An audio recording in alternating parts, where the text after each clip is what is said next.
And welcome back to the Engage A podcast here in the new year. Wow, that rhymed. Uh, Sadly, it's just myself today. Robby is in the process of moving, so he will not be able to join us for this episode. That's why there's been a delay in recording because we tried to put some stuff together, but with his personal life being super busy and me, not having too much going on as we are on winter break for our school, and I'm only just been working and then obviously doing my internship stuff. I've had a lot of time and I probably could have made a couple more episodes by myself, but sometimes it's better to have quality over quantity. And I believe when me and Robbie are on the show together, that's what you guys, that the audience that listens, it's what you get. But still listen to this episode. Be happy that my beautiful face and voice is here. And if you're only here for the maestro, the magnificent Robbie Elliott, then click off. Like I already got my view. No, I'm just kidding. Uh okay. Talking the college football playoff that happened yesterday. Obviously, two really good games. Very much loved publicly. Probably really like 27.2 million viewers for that Rose Bowl game between Michigan and Alabama. Two really notable and historical college football programs that have been around for a while. Obviously, Michigan, maybe not so recent until the past 3 seasons, but that's okay because they're back. They're back. They're back in the national championship. They're back to being the best team in the country potentially. We'll see what that game happens on Monday, which I will fire some early breakdown of that game. But I want to get Mr. Elliott back on this podcast, and we want to talk about just the greatness of this sport. It's sad that the season is coming to an end because when I talk about college football, it's a lot easier to make content, talk about things when there are games going on. And obviously, we have the transfer portal and recruiting, which me and Robbie are going to break down a lot of teams, their transfer portal and recruiting class when we keep, going throughout the offseason, the NFL draft process. Like football never stops, whether it's college or the NFL. This is a college football podcast, but I just want to talk about in general. Like there is always some sort of attention or some sort of appeal that college football has that directs a lot of attention of fans of the game. And that's what, these teams are made for. That's what all these networks and these network deals, NIL, it's all because there's attention and appeal to the game. That appeal and attention and, traffic makes numbers, generates money, makes it also more entertaining because if we didn't have the good commentary crews, if we didn't have, you know, the public, eye or like how many like random Twitter fights I'll get into because I care about the sport so much and the casual viewer might not understand it as much and that's not other people want to do other things with their time. I get it. Like very, very open-minded person, very understanding of, hey, college football is not everyone's life. But when you make a take or you say something that I'm going to disagree with, I'm going to tell you why I disagree with it. And that is all besides the point because you're not here to ramble on why I love college football. I just, sometimes like to, give my perspective or kind of give an insight on why I have a perspective on something and my reasoning behind it and the reasoning behind why. It's like claim, evidence, and reason. A lot of you guys probably learned that throughout your educational career, most likely in high school, but you're supposed to use it. And a lot of you might not use a lot of stuff that you learn in education, like calculus or what you did in chemistry. But there are some things that you can carry along. What I want to do, not so much, but that's why I'm in school right now, because that's what I want to do. And you know, getting into this, let's talk about the Michigan Alabama game. I've been wasting too much time talking about personal stuff. You guys aren't here for me to talk about my personal stuff, or I just be on like Joe Rogan and Nelk podcasts. Here to talk about Alabama, Michigan, final in overtime, 27-20. The Wolverines get just finally that relief, that, sense of having success in the postseason. That is something that has been the most critical thing going into this year, probably the most critical thing of Jim Harbaugh's whole entire career, not being successful in the postseason, whether it comes to the college football playoff or bowl games. He got it done. And if this was the team to, or if he had to pick a year with a team to do it with, this is the year because this team played honestly phenomenal. Like I will say, JJ McCarthy did not play the best in my opinion. He made a couple throws. That one-handed grab throw to Roman Wilson on that little trick play, that was a really good off-platform playmaking type throw while getting drilled, by the way. But, that throw to the side on Cornelius Johnson that he misses, or, Roman Wilson has to come up with an amazing catch that got tipped. Like, it was a good release and he had a clean throw, but it gets tipped at the line. And maybe that's not so much his fault. That's more the defender being a playmaker. And, there's only so much JJ can do because if you air that ball a little bit more, that defensive back coming behind is probably going to get a hand on it and force a pass breakup. But I thought McCarthy played okay. I thought the receivers did decently well after catch, especially that Tyler Morris touchdown that he had. That play, I've seen him be in there in games and stuff. Don't know too much about the kid. I'm not huge on Michigan football, if you can't tell. Mr. Elliott would probably make this a 2-hour podcast. I'm just going to say Mr. Elliott because he's not here and he's not dead. Okay. I'm not trying to sound like, you know, the like at funerals where they like sound very formal and okay, maybe not funerals, but when you're talking about someone or I guess referring to someone in a professional manner, you say Mr. Elliott. I'm just going to say that because Robby is not here and I'm not having a conversation with him, so therefore he's gone, he's not here. So I'm going to say Mr. Elliott, and he's going to listen because he loves the Engage A podcast, just like all of you guys. Uh, no, I thought JJ played okay. I'm wondering, I will say when this is something that I was going to really break down, which shout out to the middle linebacker. God, what's his name? I think it was last name was Dawson. I actually have something pulled up where I can tell you the name. Lawson. I knew it wasn't Sin. Deontay Lawson. That kid had a phenomenal game. I thought he played really well. Um, Something that I was going to bring up is the edge rushers, corners, safeties, and on the outside, Malachi Moore. Those guys have been a lot of the studs for this team this season. Caleb Downs, Kool-Aid McKinstry, Terrian Arnold, Jalen Key. Like a lot of those guys were just the greatness of this team this year. Sorry, I thought something went off. That was the greatness of this team this year on the defensive side. Like those guys made it so difficult for teams, that had a breathing chance against Alabama or made it a close game. Those are the guys that came up. Dallas Turner, who declared for the draft, and Alabama just had a huge overhaul of guys that really didn't get much playing time this year, hit the transfer portal. But regardless, this defense was the reason why I believe the outside guys, the guys that would be considered the playmakers or the skilled positions on defense, those were the guys that I was like, okay, that's where Alabama has this difference makers. And I come to think of it, I'm like, Alabama doesn't really have too much difference makers on offense.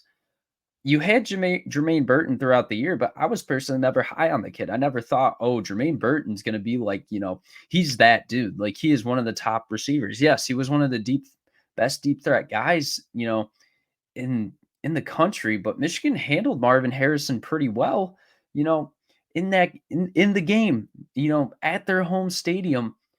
And if they could play over the top with Marvin Harrison around the supporting cast that they had last or this season, I'm already talking about, Ohio State's team in the past tense, especially after that bowl game with Missouri.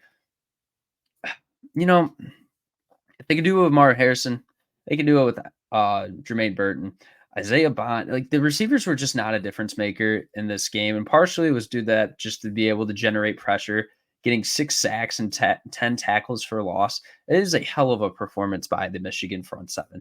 There's not too many teams that say they can did that against Bama, and this was the team that was probably the most physical. And credit to Bud Elliott because I do like to give credit where credit is due. This team, they have the dudes that are supposed to be in the SEC, but they're at Michigan. And the player development from the staff, I just kudos. Like as much as I hate to give it, and that's why I'm like hesitating a little bit, they played really good, and that is something. that. I don't want to admit. But regardless,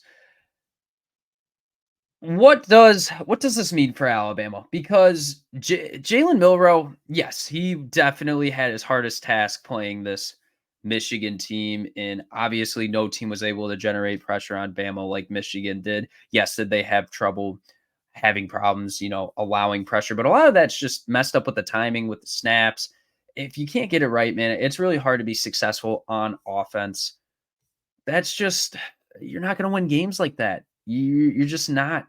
Um, just the miscues on snap, like it's as simple as the fundamentals of getting the snap off. And if you're not able to do that, you're most likely not going to be a successful team. As much as Jalen Milrow has done a lot to improvise and be a playmaker when things get a little off script or something doesn't go their way, but the play is still alive, or keeping the play alive just in general, Jalen Milrow is that guy. I believe that dearly. But with him not being able to get you know, a clean timing, and then obviously the pressure from the defensive line, that snap miscue, that gives them an extra half a second, which is at the highest levels of football matters so much. Look at the NFL. A lot of these guys are getting pressure and only have an average of 3 seconds. If they mess up that snap, boom, that's a second gone. You know, and the top edge rushers are going to get to the quarterback. But you know, anyways, especially, and Michigan didn't really blitz that much. They weren't like becoming completely overloaded, and Bama would have probably adjusted better if they did, just because of how they could have played outside the numbers and designing screen passes or short passes, gadget plays. But Michigan, like at most, sent six, but a lot of the times they were just rushing five, and the secondary was doing their job, getting these guys in bad situations. Like they did more than their job in that game, man.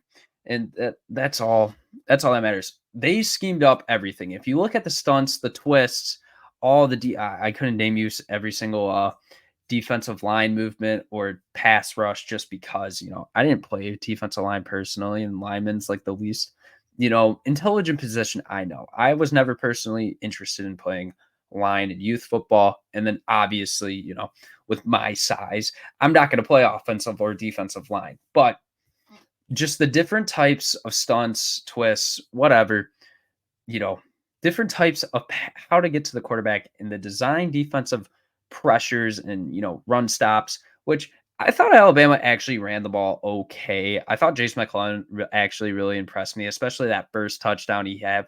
What he was I didn't really think he was a guy that could do stuff in the open field. Obviously, I was wrong. That play was disgusting. I was like, oh crap. Okay, Alabama's here to play. Jace McClellan might have, a legacy game. That didn't happen, obviously. No one really had a legacy game on the Alabama team in general. Um, but yeah, Milrow, he had to stick to the short and intermediate stuff that can never get a design deep play, because obviously with the Michigan pressure, also, sometimes your best pressure is the secondary behind you. And Michigan had the confidence where they could be aggressive on the pass rush and didn't have to play much contain. And they blew up everything. I think that was their goal against Alabama going in. And obviously having Alex Orji, one of the most athletic, specimens, strongest pound for pound guys probably in college football, being able to simulate Alabama's offense on scout team. Obviously that helps a lot. Milrow, okay, the problem with Milrow, and I think it's pretty obvious if you've watched Alabama football this year and in terms of how they were able to generate success. He's a one-dimensional quarterback with a really good deep ball accuracy.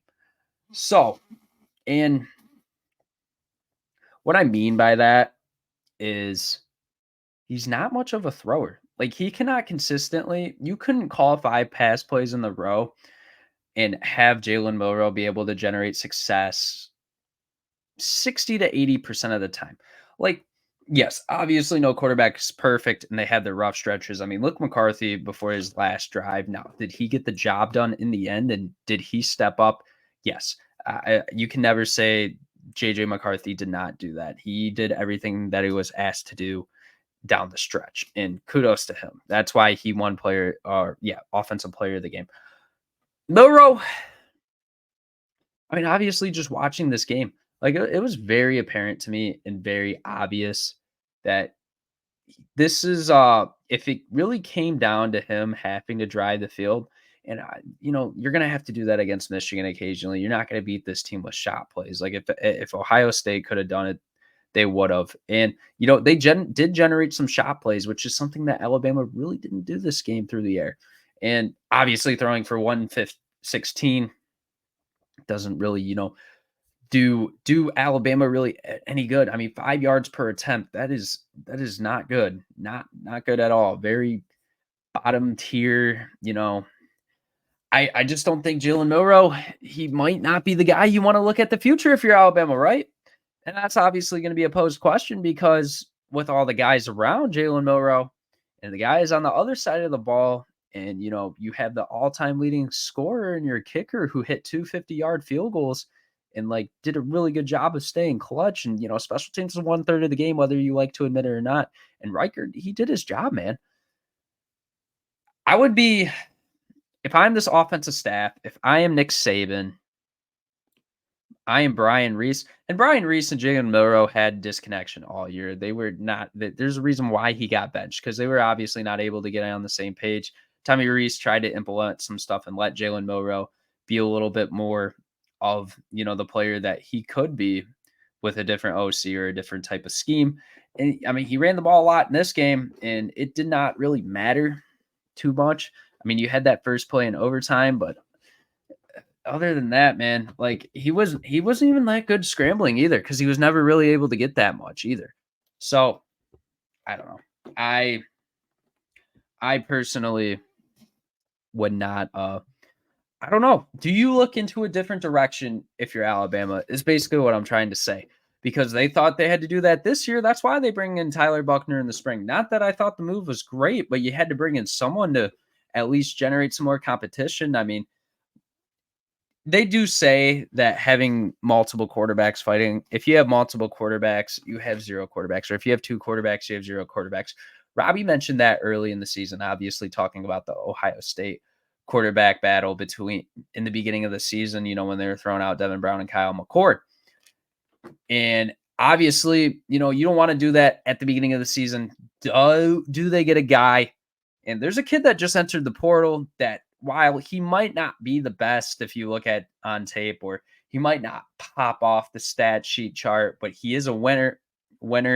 He knows how to get the job done.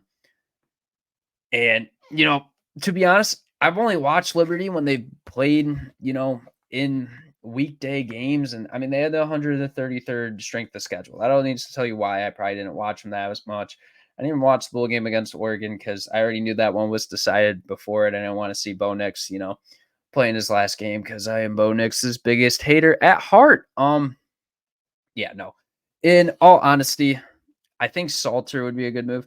I don't know why Will Howard wouldn't even consider transferring there. A lot of people don't think Will Howard's that good. That guy won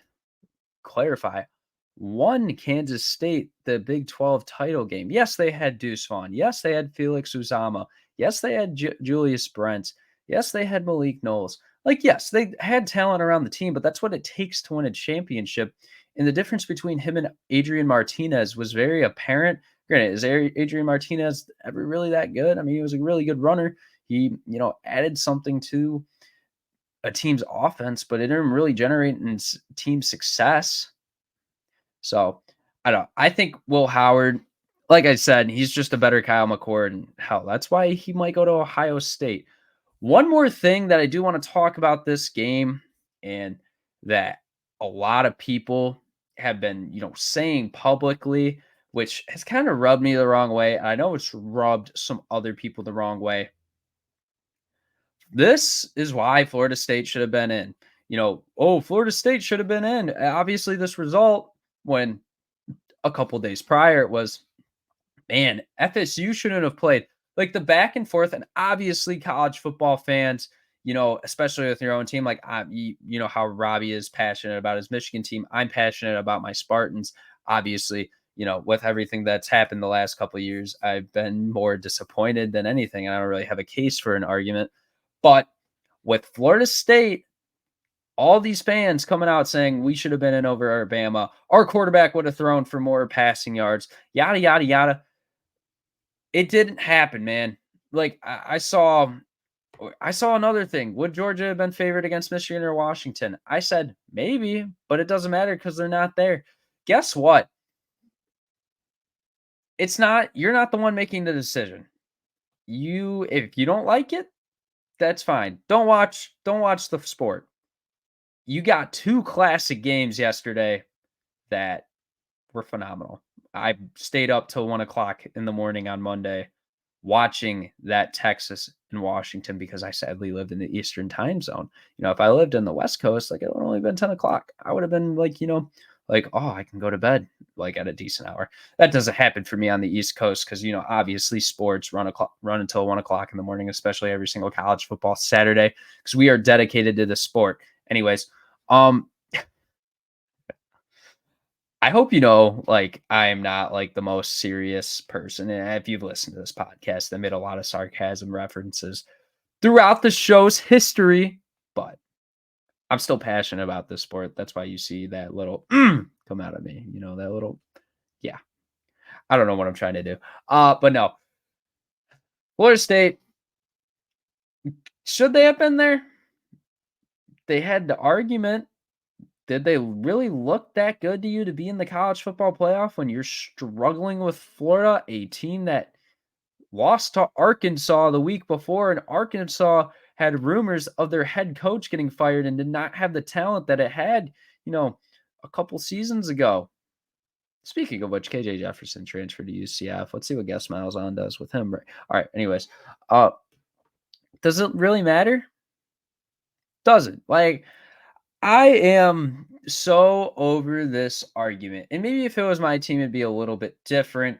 But on a national perspective, no one cares about your opinion, right? Like, yes, the day of, I got it. I got the reason of the conversation. Probably because we weren't going to play games for a month. Florida State was a good team this year. Alabama was a good team this year.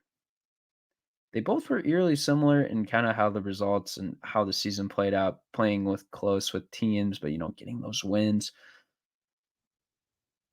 I think that beating Georgia at the end of the year on their 29 game win streak meant everything to the college football playoff committee. I think that's what it is because they're this great, juggernauts. No one's going to be able to beat them.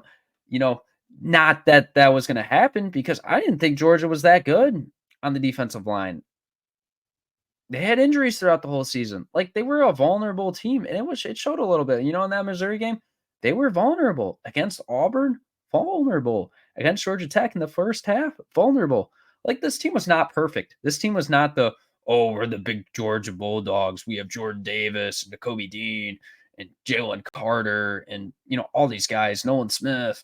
That just wasn't the case. Did they have great guys in the secondary this year? Yes. Last year, he's going to be an awesome player. But there's a reason why guys are transferring out. There's a reason. I don't make their personal choices, but there is a reason. Anyways, final story.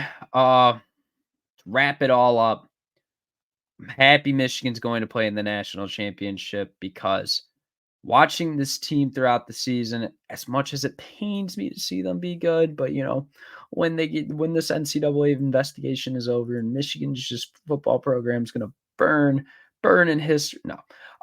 Because that probably won't happen because the more I realize, like, yeah, sign stealing, obviously, it happens throughout college football. Like, if you look at any single level of football, coaches are doing anything to win. And I've made this argument before.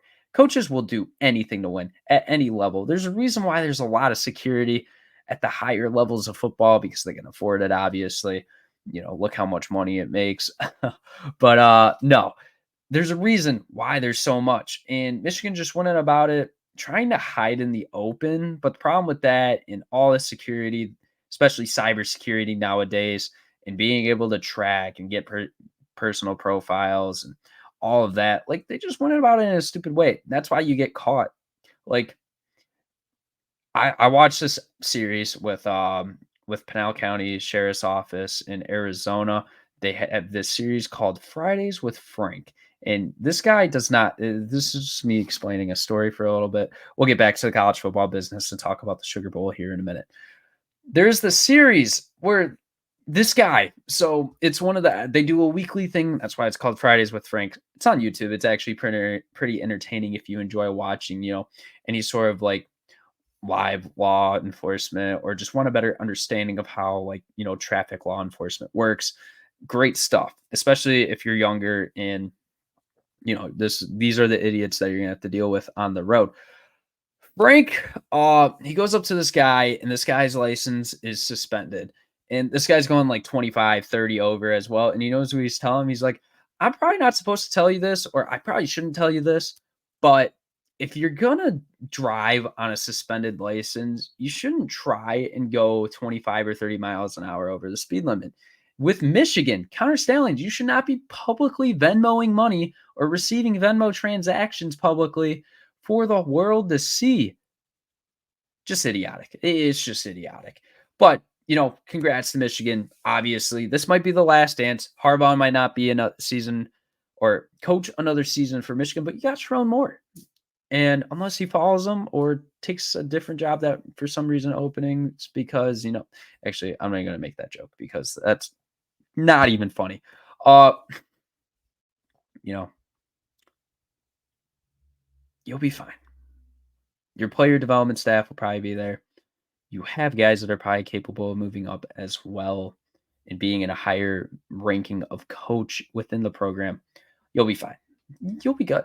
And if you get this national championship, I will never hear the end of it. So maybe don't win it. No, especially from that guy that's not here.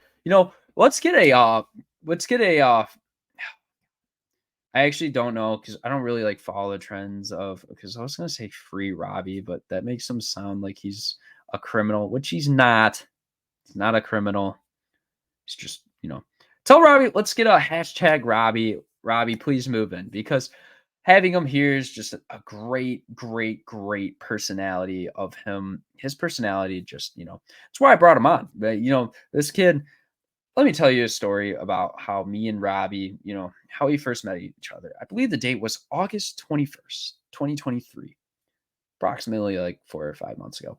Anyways, first day of class, I walk in. Robby's there like 30 minutes early, which I've not seen him on time or there 5 minutes before, probably in a very long time. Shows up late a lot, probably why he's moving closer to campus and obviously his job as well. Robby, I walk in, talk to each other because there's only like two other kids, and I'll be honest, I did not want to. I didn't really want to interact with him. And I'm like, okay, let's talk to Robby.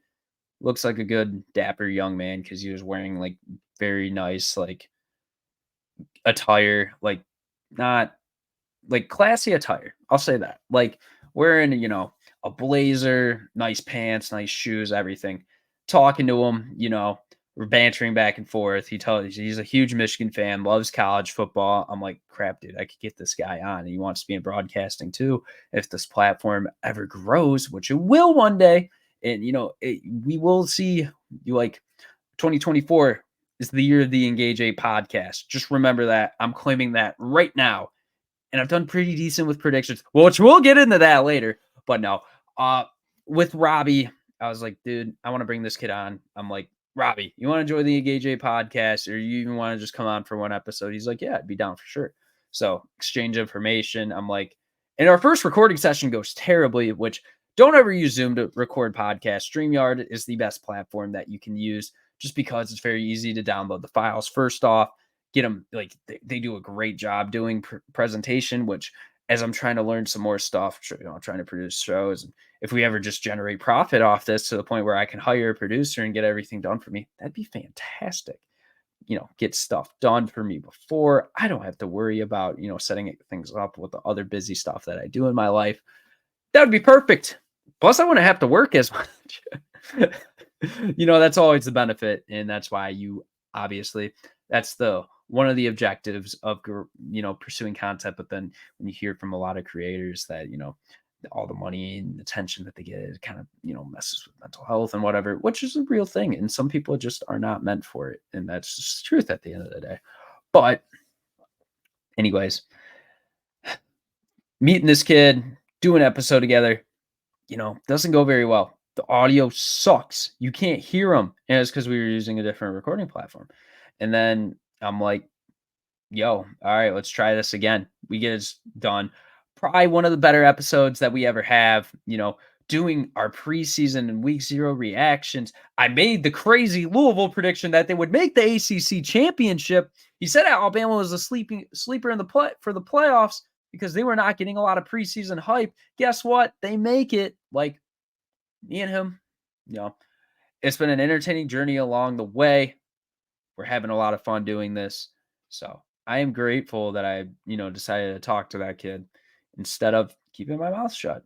So basically, moral of the story is don't be afraid to take an opportunity or afraid to talk to someone because you never know what could come along the way and what impact they could have with you. I just love that Wayne Gretzky quote. You miss 100% of the shots you don't take. And whether you apply that to, significant others or, you know, taking a risk on something, taking an investment risk, and obviously that's a little bit more of, obviously that you might want to do that a little bit more calculated than go blindly. But like what I'm trying to say is you will never know what happens if you don't know what to do or you don't know like you will never know what happens if you don't take that chance or that opportunity. So just make sure that if you learned something today or you need to be reminded or because it is New Year's resolution season, I know you guys are out there. I'm not going to make jokes because, if you want to really obtain that goal and not just be that New Year's resolutioner that doesn't show up to the gym in a week, I don't want to make fun of you because your life is your life. My life is my life. Capiche? Capiche. All right. But no, in all honesty, like if you needed to be reminded of something, like that is the advice that I would give you for today. Maybe we should do a motivational speaking segment on the Engage A podcast. Leave that, either say it social media wise or just leave it in the comment section. Or if you know me personally or know Robby personally, tell us to stick with the idea. All right, let's get into the all-state Sugar Bowl, second semifinal game all the way in, I believe, New Orleans. Yes, New Orleans, Louisiana. Obviously, the first game being the Rose Bowl. We don't even have to tell you where that is because if you watched college football ever in your life, you know that's in Pasadena, California, baby. All right, let me not do my Dion impression. Washington wins the game 37-31. First thing I want to say is Michael Penix is the best thrower in the country. Is that crazy to say? No, he's been doing it for the last 2 seasons. He is the greatest thrower. I might have said Stroud or maybe Bryce Young last year, but this year especially, Michael Penix, when it comes to all 3 levels of getting the ball out, he's the best passer, okay? His ability to move in the pocket, his awareness of what to do in every single situation, how it is also schemed up for him. Well, shout out to Jay Grubb and Kalen DeBoer. And I'm talking really fast because I'm going to get to the second point of this and why I'm saying all of this to begin with. Michael Penix is the best passer in the country. And if you did not know Michael Penix's name or that he existed on this great planet Earth that has a population over 8 billion, he is a stud. He is a guy that should be in the top 10 in the NFL draft. I don't care if he's older. So is freaking Bo Nix and all these other guys that stayed for forever in college. This guy deserves an opportunity at the next level. He deserved a second chance at the college football level. He was not good when he went down with all those injuries at Indiana. He basically had 2 knee surgeries within the span of like 2 years. That is something to really hard to come back for and why he also doesn't run the football as much, but it was displayed a little bit in this game. Michael Penix, it's not a surprise to me. You want to know why? Because he's been doing it all freaking season. If you watch Washington throughout the year, and obviously the volume of it happening or how much it happens of him, if you watch the first 5 games, man, this Washington team was just a wagon. You can't spell Washington without wagon. Just remember that, okay? And if you don't believe me, look at the W, look at the A, look at the G, look at the O, look at the N. Wagon, okay? They are a orchestrated machine on offense.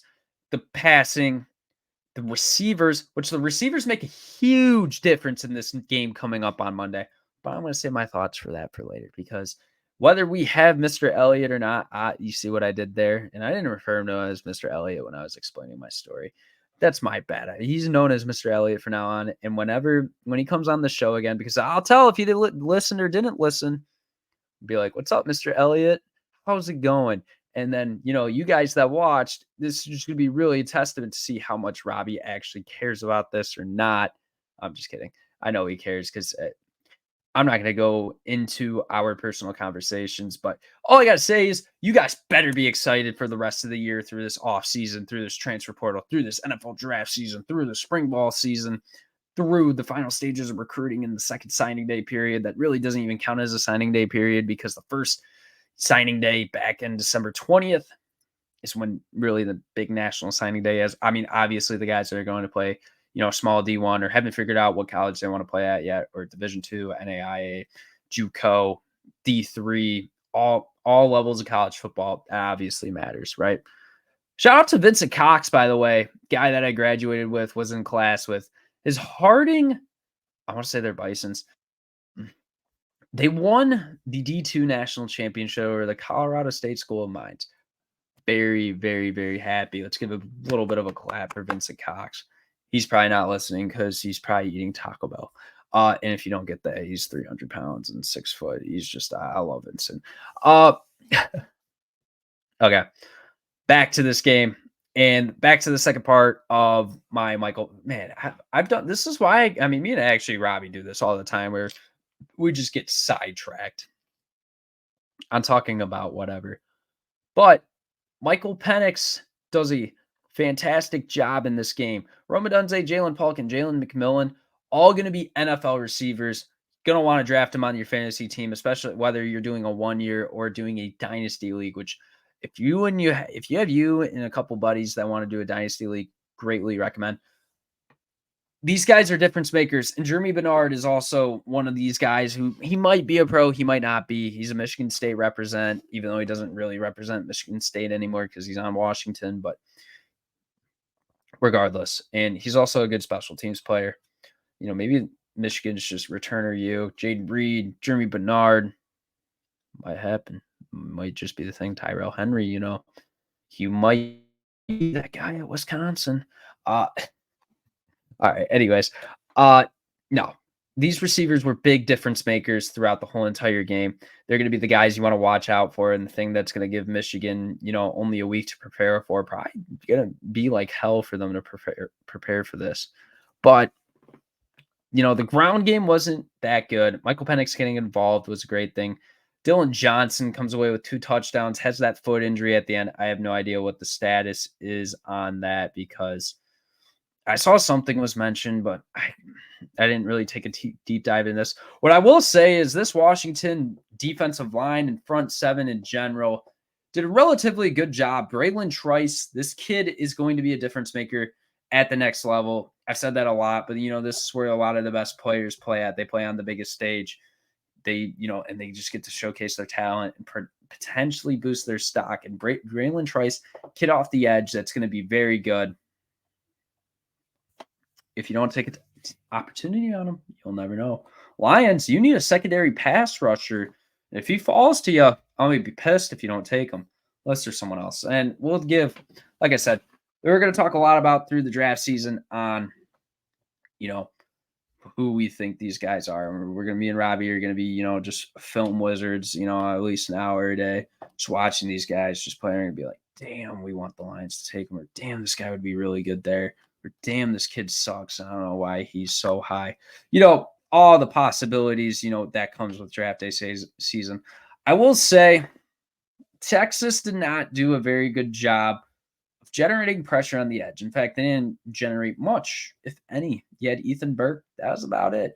Obviously, your difference makers being Byron Murphy and Chavondre Sweat. Your 2 big interior guys that are going to go on and be great at the next level. And Terrence Brooks, I thought, played okay when he was out there. And think Anthony Hill played too bad either. Ryan Watts got cooked. But no. Texas, it was just not a good matchup for him. Obviously, having the 90-second pass defense of allowing pass yards in the country. That's definitely not a good sign going into this game. A statistic that was brought up a lot of how their secondary was the weak point, and obviously Washington's being you know, they're being their receiving core, but also their offensive line. Michael Penix doesn't get sacked. He didn't get sacked in this game and has got sacked 11 times all season. That is ridiculous. That is something, especially with how much they throw the ball. And yes, they had the RPO quick, concepts with the screens and, the stick concepts, slants, all that stuff that they do have. But this kid, they give him the time to take these shots. And obviously, he creates a little bit of that time by himself.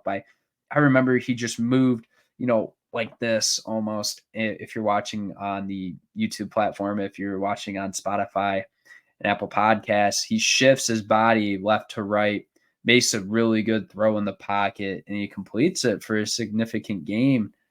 That is and I know what happened at the end. Obviously, Dylan Johnson getting hurt, Texas having the opportunity, which they go with the swing pass on their first play. It's like, okay. And then obviously they get inside the red zone, and then Adonai Mitchell is not able to come up with it.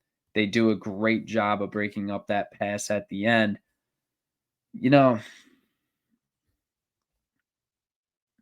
Texas, you were right there, man. You got an opportunity when you probably didn't deserve, but some unfortunate circumstances for Washington happened for you to get there.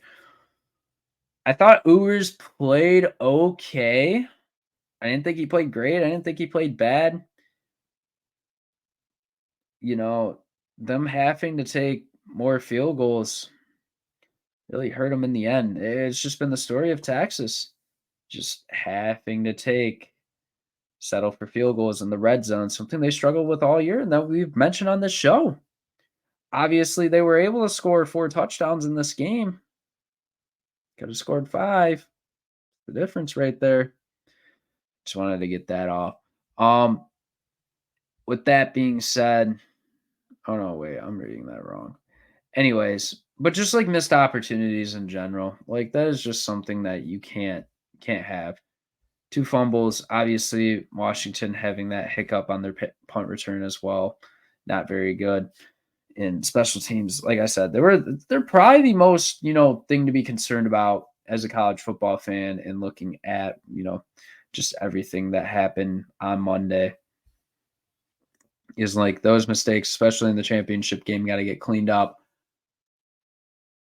I thought Texas really didn't go to the run as much as they should have. They were having a lot of success. They had 6.4 yards per carry running the football. Probably should have stuck with it. I'm just going to be blatantly honest with you. You probably should have stuck with it because they were able to have a lot of success. Blue and Baxter actually looked really good running the football. Where before, when Jonathan Brooks went down with the injury, like, I mean, in that Oklahoma State game, they look all right, but like there was just a different level in having a month to prepare with these practices and getting the mesh points down and everything.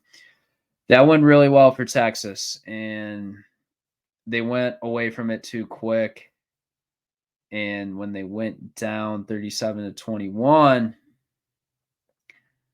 that's where the difference was made. Yeah, that's about all I have to say about that. Obviously, I'd go a little bit more in depth, but we are 43 minutes in on me recording this and obviously not having Robby and being able to have a back and forth conversation. I'm just trying to get all my thoughts out. Like I said, I think I'm doing a pretty good job breaking this down. And obviously, if you didn't watch the games and you don't understand, oh, I never even switched the ticker for this. Wow, I'm doing a fantastic job, guys. I'm all relaxed sitting back in my chair, and you're probably like, why is the Rose Bowl thing still on? That's a producer error. That's my bad. Uh Final thoughts. I think Washington is a really good team, and we didn't get a chance to do a preview show of the college football playoff semifinals, but I thought really Washington was just going to be an underrated team. A lot of people watch Washington for the first time on television Monday night. I've been here all season. They've been a talk. The Pac-12 was a talk of being the best team or having the best teams, having the best conference, in the country. And hey, they got a team representing them. They beat an SEC school. It is a Big Ten matchup. in the college football playoff. Very excited to see. One thing we will bring up as we get away from the college football playoff talk, as I try to pull something up here. Bowl pick'ems.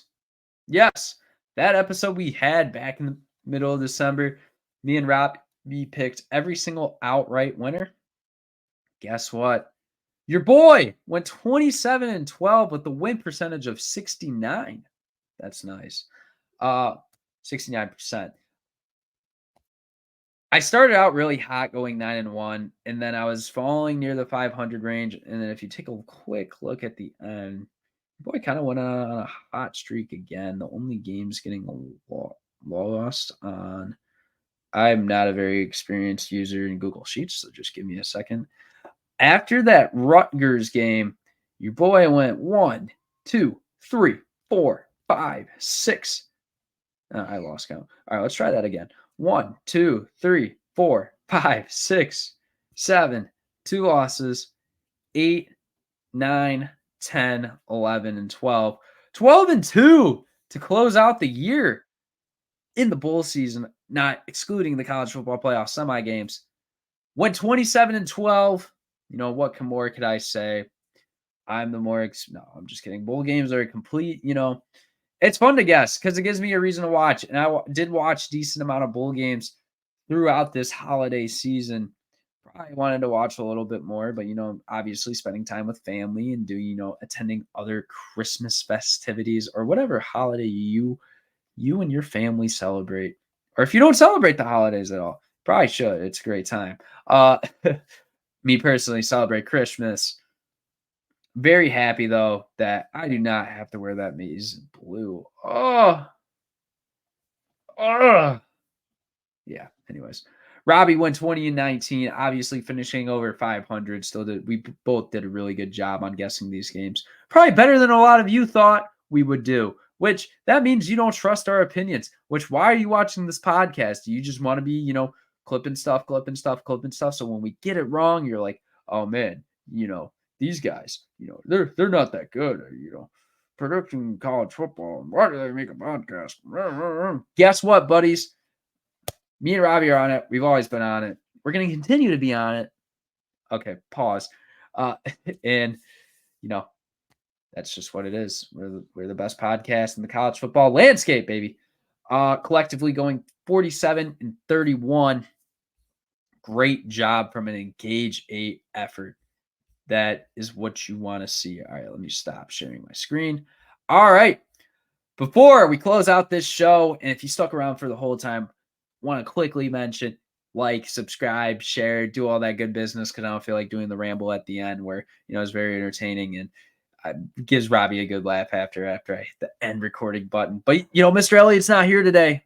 That's who he is. I might change that in the spreadsheet, send it over to him again, be like, it's your name, right? No. Oh, the transfer portal, man.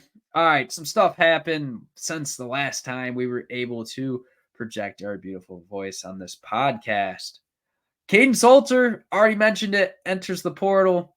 He's a kid that's going to be probably good and probably going to be looking to be on a high caliber, competing team. He is a very good. He produced the stats. He looks decent on film from what I've seen. I kind of want to take a little bit more deeper dive into this before I really give my honest and full opinion on this. Kid's a beast. Leads Liberty to a 13-1 season. Like Jamie Chadwell's first season, man. That's awesome. Will Howard, still in the portal, has not made his decision yet. Where will he go? There's rumors on Ohio State. There's rumors on USC. Miami might want to give that guy a call. A guy named Tom Pernelli doesn't think Will Howard's any good. I do. I really do like Will Howard. You don't win a conference championship by being terrible. That's all I'm going to say. DJ Uiagalelei, he commits to the Florida State Seminoles. Definitely just want a veteran in that quarterback room at least. I believe he will play over Brock Glenn. But regardless, DJ U's a talented kid, man. And he did revive his career at Oregon State. And obviously there is this negative, narrative around his names because of what happened at Clemson. I really hope he can go to another school and shine. This kid deserves it all. He's really came back against all the allegations and all banter on his name. I hope this kid does it. This kid's good. Uh, oh god, yeah, Grayson McCall going to NC State. I think that's a good get. We're just gonna we'll do obviously more transfer portal additions as we go out through the offseason. We have plenty of time to talk about it. Mentioned KJ Jefferson to UCF. I actually think it's good because he's kind of similar to Rice Plumlee, not necessarily in build and structure, but in just terms of play style. That is something that they're eerily similar on. And you know, kid, he's good. He is good. Oh my God, Robbie Ashford entered the portal. Oh man, I must have missed that one. Is there anything else that I really need to mention at the moment? I'm just scrolling through this, just trying to see if there's any other names. I think we're good on quarterbacks. Dante Moore goes to Oregon, which is great for him. Malik Murphy goes to Duke. Nelson's still in the portal. Malachi Nelson, he might be a great get for whatever team. Daquan Finn goes to Baylor. He's going to try to save Dave Aranda's job. I like Will Rogers to Washington. Not that I think he's ever going to be the caliber of what Michael Penix was at Washington, but Will Rogers is a damn good quarterback, man. Look at the stats that he put at Mississippi State. Watch the film before, obviously, the tragic death of Mike Leach happening. Well, look what he was able to do in a run and shoot, air raid type of offense, man. When he's able to command and be very comfortable and do what he has done best throughout, obviously, the scheme in his college career, you know, he's good. He's damn good. Uh, some running backs, Trevor Etienne, committing to Georgia.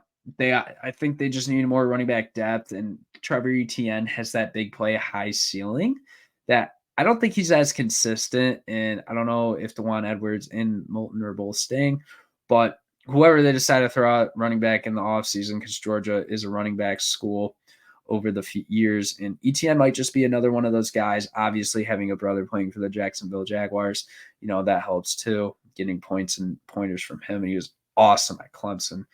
But shout out to Will Shipley, he declared for the draft. Raleek Brown to Arizona State. Kid is a wide receiver, running back hybrid type player. He's just an athlete that can play football, man. If you can plug and play, if Kenny Dillingham can do anything, he can plug and play guys and get the most out of them. Penny Boone entering the running back from Toledo is definitely going to be interesting to see where he goes because he was great at Toledo this year, especially. And, whoever gets him, going to get a good get, man.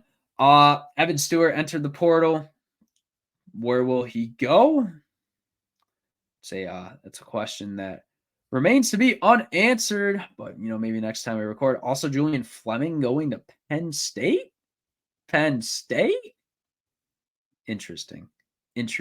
That just happened today. I haven't really got my thoughts on that. Oh, do they have Lance Hurd? That's one of the tackles. There's just two pro tackles on LSU that are going to go next year, and he's not going to be able to play. And this is all just stuff from what I've heard when I talk about offensive line. I couldn't really tell you too much because, that's not really where my attention goes. And if I am watching an offensive line prospect, it's probably for draft day purposes, or spring ball when I'm paying a lot of attention to detail. Walter Nolan to Ole Miss, man, and Princely Umamian. I'm trying to pronounce it to the best. And Tyler Barron. Wow, they got 3 of the top 4 defensive line prospects. Corey 24/7 Sports. That's actually a very good get. Nick Scorton is obviously a guy led the league in Big Ten, or led the league in Big Ten. That makes sense. Or led the amount of sacks in the Big Ten. Jesus, I can talk. Obviously, just wanted to play meaningful football and contribute to a high caliber team. Trey Moore also going to Texas. It's a good get. That is a good get. Linebacker Stumas Johnson going to Kentucky. Very good for Georgia this season when he was in there. Other than that, linebacker-wise, man, the linebacker class is kind of weak. The Chris Paul kid, he's also going to Ole Miss as well because, Lane Kiffin is the portal king. This kid actually, when I watched the film on him, dude, that guy, he's actually Chris Paul Jr. But, yeah. Defensive back-wise, Andrew Mubaka is a good get. Taronio Pride, both those Clemson DBs. Definitely a good get. Nyland Green and AJ Harris. So Nyland Green already committing to Purdue. I wonder where AJ Harris will go. Um, yeah, other than that, obviously, I got a lot more film to catch up on these guys. Because if you don't stick out when I watch you in obviously the game broadcast, and I got to go back and watch your highlights, it's either I am blind or you just didn't pop that much on tape to begin with. Obviously, with the defensive players, you got to be a little bit more attentive to who you watch, which is why we do the spring ball and everything, man. Why we pay attention to these teams. All right, that is going to be it for the Engage A podcast. I already said what you needed to do earlier, so I'm not going to restate it. All I hope you know is we will be back with the national championship predictions, hopefully with Mr. Elliott. Uh, yeah, that's all I got to say. Thank you for listening. And one thing, and this is going to be something we say in 2024 every single time: make the most of the opportunities, have fun, stay smart, and enjoy the ride.